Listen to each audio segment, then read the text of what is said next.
Ismael Mario Zambada García, 1 de enero de 1948, alias El Mayo, el MZ, el M Grande, El Padrino o El Quinto Mes es un narcotraficante mexicano y uno de los líderes del cártel de Sinaloa. Nacimiento: 1 de enero, 1948. El Álamo, Sinaloa, México. Nacionalidad: México. Ocupación: líder del cártel de Sinaloa. Cónyuge: María del Rosario. Hijos: Serafín, Ismael, Vicente, alias El Niño o El 10, y Teresa. Trayectoria: El Mayo Zambada inició su trayectoria en el narcotráfico en la década de los 80, en las organizaciones de Miguel Ángel Félix Gallardo y Ernesto Fonseca Carrillo. Luego trabajó en la organización criminal de Amado Carrillo, la El Señor de los Cielos, en la cual ascendió hasta asumir su liderazgo tras la muerte de Carrillo. En contraste con otros narcotraficantes, Zambada siempre ha procurado mantener un perfil bajo, lo cual le ha permitido permanecer prácticamente intocable frente a las autoridades mexicanas y estadounidenses durante más de 3 décadas. Su mayor actividad criminal se dio a finales de esa misma década, cuando el gobierno federal aprehendió a los entonces máximos capos de la droga en México, todos sinaloenses: Rafael Caro Quintero, Ernesto Fonseca Carrillo y Miguel Ángel Félix Gallardo, tío de los hermanos Arellano Félix. Ya iniciados los años 90, la reestructuración de las organizaciones criminales mexicanas que siguió a otras detenciones importantes, tales como las de los líderes de los llamados cárteles de Tijuana, Benjamín Arellano Félix, y del Golfo, Osiel Cárdenas Guillén, derivó en la invasión de plazas y territorios controlados, así como una guerra entre los distintos grupos, tanto existentes como emergentes, y entre esos y las Fuerzas Armadas y Policía Federal mexicanas, disputándose las rutas para el trasiego y distribución de droga. A partir de 2001, El Mayo Zambada empezó a trabajar en colaboración con Joaquín El Chapo Guzmán, reforzando al cártel de Sinaloa, especialmente a través de su hijo, Vicente Zambada Niebla, quien jugó un papel clave en el cártel de Sinaloa al coordinar el envío de varias toneladas de cocaína desde distintos países de Centro y Sudamérica, vía México, con destino a los Estados Unidos. Vicente fue capturado junto con sus escoltas por el ejército mexicano el 18 de marzo de 2009, portando armas consideradas de uso exclusivo de las Fuerzas Armadas. El 18 de febrero de 2010 fue extraditado a Estados Unidos para enfrentar cargos federales. El 20 de octubre de 2008 arrestaron a Jesús Zambada García, alias El Patrón, hermano de Ismael Zambada, y a Jesús Zambada Reyes, de 21 años, su sobrino e hijo de Reinaldo Zambada. La PGR de México relaciona a El Patrón con el asesinato del ex coordinador de seguridad regional de la Policía Federal Preventiva, Edgar Millán. Existe la versión extraoficial de que Ismael Zambada recurrió a la cirugía plástica para cambiarse el rostro, evitando así su identificación. Son pocas las imágenes actuales que se conocen de él. El 4 de abril de 2010 se publica en el semanario Proceso número 1744, una entrevista hecha por el periodista mexicano Julio Scherer García al Mayo Zambada. En dicha entrevista, El Mayo hace declaraciones sobre su vida personal y expresa su propia opinión con respecto al combate al narcotráfico en México. En la portada del ejemplar de esa publicación aparece Zambada abrazando a Scherer. Proceso en la guarida de El Mayo Zambada. La entrevista es la siguiente. Julio Scherer García, México DF. Un día de febrero recibí en Proceso un mensaje que ofrecía datos claros acerca de su veracidad. Anunciaba que Ismael Zambada deseaba conversar conmigo. La nota daba cuenta del sitio, la hora y el día en que una persona me conduciría al refugio del capo. No agregaba una palabra. A partir de ese día ya no me soltó el desasosiego. Sin embargo, en momento alguno pensé en un atentado contra mi persona. Me sé vulnerable y así he vivido.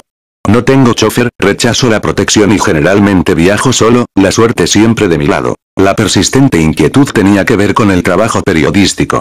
Inevitablemente debería contar las circunstancias y pormenores del viaje, pero no podría dejar indicios que llevaran a los persecutores del capo hasta su guarida. Recrearía tanto como me fuera posible la atmósfera del suceso y su verdad esencial, pero evitaría los datos que pudieran convertirme en un delator. Me hizo bien recordar a Octavio Paz, a quien alguna vez le oí decir, enfático como era: hasta el último latido del corazón, una vida puede rodar para siempre. Una mañana de sol absoluto, mi acompañante y yo abordamos un taxi, del que no tuve ni la menor idea del sitio al que nos conduciría.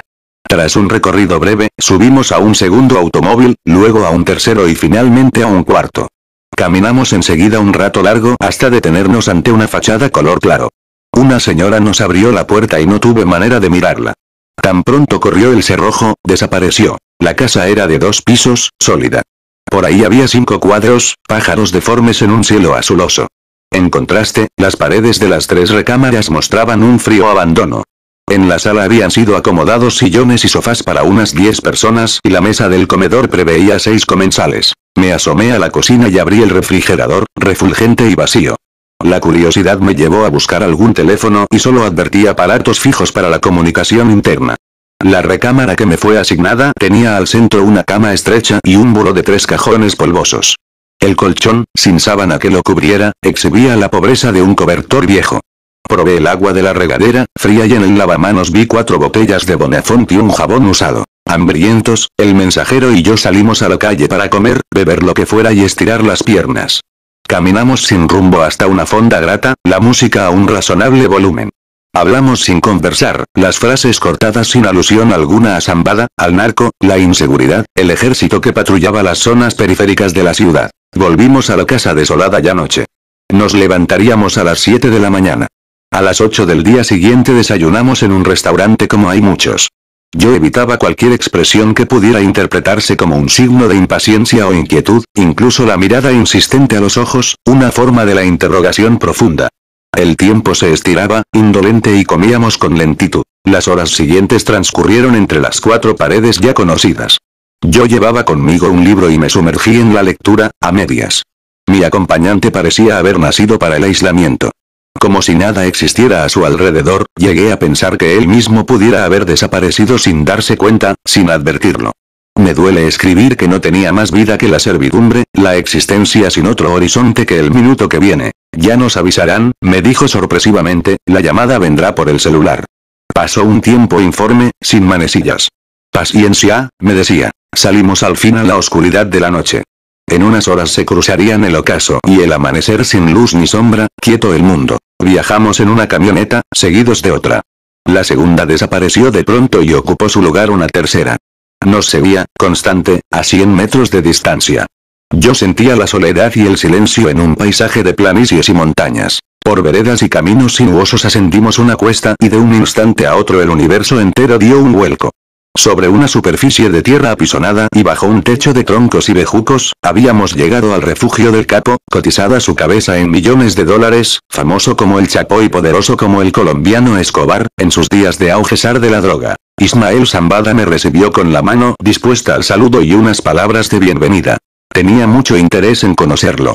Muchas gracias, respondí con naturalidad. Me encontraba en una construcción rústica de 2 recámaras y 2 baños, según pude comprobar en los minutos que me pude apartar del capo para lavarme.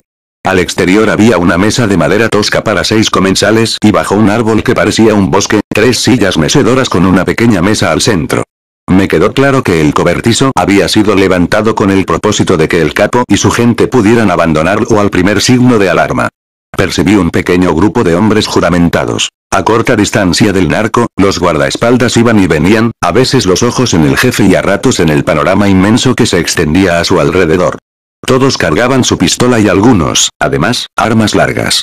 Dueño de mí mismo, pero nervioso, vi en el suelo un arma negra que brillaba intensamente bajo un sol vertical. Me dije, deliberadamente forzada la imagen. Podría tratarse de un animal sanguinario que dormita. Lo esperaba para que almorzáramos juntos, me dijo Zambada y señaló la silla que ocuparía, ambos de frente. Observé de reojo a su emisario, las mandíbulas apretadas.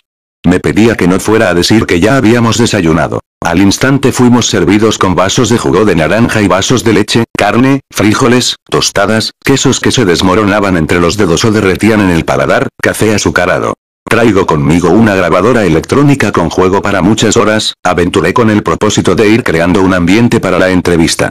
Platiquemos primero. Le pregunté al capo por Vicentillo. Es mi primogénito, el primero de 5. Le digo mijo.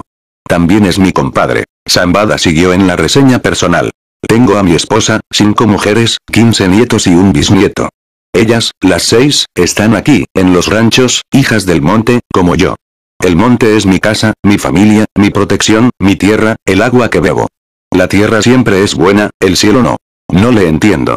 A veces el cielo niega la lluvia. Hubo un silencio que aproveché de la única manera que me fue posible. ¿Y Vicente? Por ahora no quiero hablar de él. No sé si está en Chicago o Nueva York. Sé que estuvo en Matamoros. He de preguntarle, soy lo que soy. A propósito de su hijo, ¿vive usted su extradición con remordimientos que lo destrocen en su amor de padre? Hoy no voy a hablar de mi hijo. Lo lloro. ¿Grabamos? Silencio. Tengo muchas preguntas, insistí ya debilitado. Otro día. Tiene mi palabra. Lo observaba. Sobrepasa el 1,80 de estatura y posee un cuerpo como una fortaleza, más allá de una barriga apenas pronunciada. Viste una camisa verde cerrada al cuello y sus pantalones de mezclilla azul mantienen la línea recta de la ropa bien planchada. Se cubre con una gorra y el bigote recortado es de los que sugieren una sutil y permanente ironía. He leído sus libros y usted no miente, me dice. Detengo la mirada en el capo, los labios cerrados. Todos mienten, hasta Proceso. Su revista es la primera, informa más que todos, pero también miente. Señáleme un caso. Reseñó un matrimonio que no existió. El del Chapo Guzmán. Dio hasta pormenores de la boda. Sandra Ávila cuenta de una fiesta a la que ella concurrió y en la que estuvo presente el Chapo.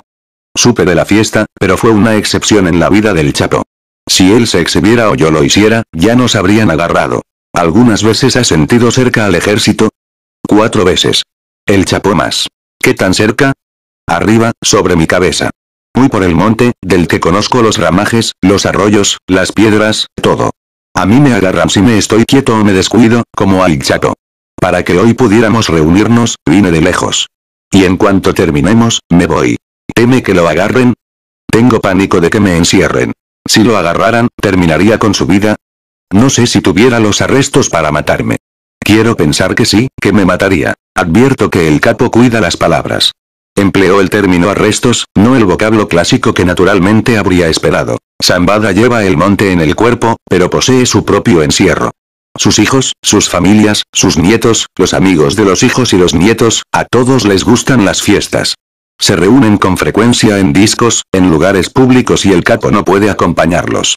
Me dice que para él no son los cumpleaños, las celebraciones en los santos, pasteles para los niños, la alegría de los 15 años, la música, el baile. Hay en usted espacio para la tranquilidad. Cargo miedo. ¿Todo el tiempo? Todo. ¿Lo atraparán, finalmente? En cualquier momento o nunca. Zambada tiene 60 años y se inició en el narco a los 16. Han transcurrido 44 años que le dan una gran ventaja sobre sus persecutores de hoy. Sabe esconderse, sabe huir y se tiene por muy querido entre los hombres y las mujeres donde medio vive y medio muere a salto de mata. Hasta hoy no ha aparecido por ahí un traidor, expresa de pronto para sí. Lo imagino insondable. ¿Cómo se inició en el narco? Su respuesta me hace sonreír. No más. No más. Vuelvo a preguntar. No más. Vuelve a responder. No más. Por ahí no sigue el diálogo y me atengo a mis propias ideas. El narcotráfico como un imán irresistible y despiadado que persigue el dinero, el poder, los yates, los aviones, las mujeres propias y ajenas con las residencias y los edificios, las joyas como cuentas de colores para jugar, el impulso brutal que lleve a la cúspide. En la capacidad del narcotráfico existe, ya sin horizonte y aterradora, la capacidad para triturar. Zambada no objeta la persecución que el gobierno emprende para capturarlo. Está en su derecho y es su deber. Sin embargo, rechaza las acciones bárbaras del ejército. Los soldados, dice, rompen puertas y ventanas, penetran en la intimidad de las casas, siembran y esparcen el terror. En la guerra desatada encuentran inmediata respuesta a sus acometidas. El resultado es el número de víctimas que crece incesante. Los capos están en la mira, aunque ya no son las figuras únicas de otros tiempos. ¿Qué son entonces? Pregunto. Responde Zambada con un ejemplo fantasioso. Un día decido entregarme al gobierno para que me fusile. Mi caso debe ser ejemplar, un escarmiento para todos. Me fusilan y estalla la euforia. Pero al cabo de los días vamos sabiendo que nada cambió. Nada, caído el capo. El problema del narco envuelve a millones. ¿Cómo dominarlos? En cuanto a los capos, encerrados, muertos o extraditados, sus reemplazos ya andan por ahí. A juicio de Zambada, el gobierno llegó tarde a esta lucha y no hay quien pueda resolver en días problemas generados por años. Infiltrado el gobierno desde abajo, el tiempo hizo su trabajo en el corazón del sistema y la corrupción se arraigó en el país. Al presidente, además, lo engañan sus colaboradores. Son embusteros y le informan de avances que no se dan en esta guerra perdida. ¿Por qué perdida? El narco está en la sociedad, arraigado como la corrupción. ¿Y usted, qué hace ahora? Yo me dedico a la agricultura y a la ganadería, pero si puedo hacer un negocio en los Estados Unidos, lo hago. Yo pretendía indagar acerca de la fortuna del capo y opté por valerme de la revista Forbes para introducir el tema en la conversación. Lo vi a los ojos, disimulado un ánimo ansioso. ¿Sabía usted que Forbes incluye al Chapo entre los grandes millonarios del mundo? Son tonterías. Tenía en los labios la pregunta que seguiría, ahora superflua, pero ya no pude contenerla. ¿Podría usted figurar en la lista de la revista? Ya le dije. Son tonterías. Es conocida su amistad con el Chapo Guzmán y no podría llamar la atención que usted lo esperara fuera de la cárcel de Puente Grande el día de la evasión. ¿Podría contarme de qué manera vivió esa historia? El Chapo Guzmán y yo somos amigos, compadres y nos hablamos por teléfono con frecuencia. Pero esa historia no existió. Es una mentira más que me cuelgan. Como la invención de que yo planeaba un atentado contra el presidente de la República. No se me ocurriría.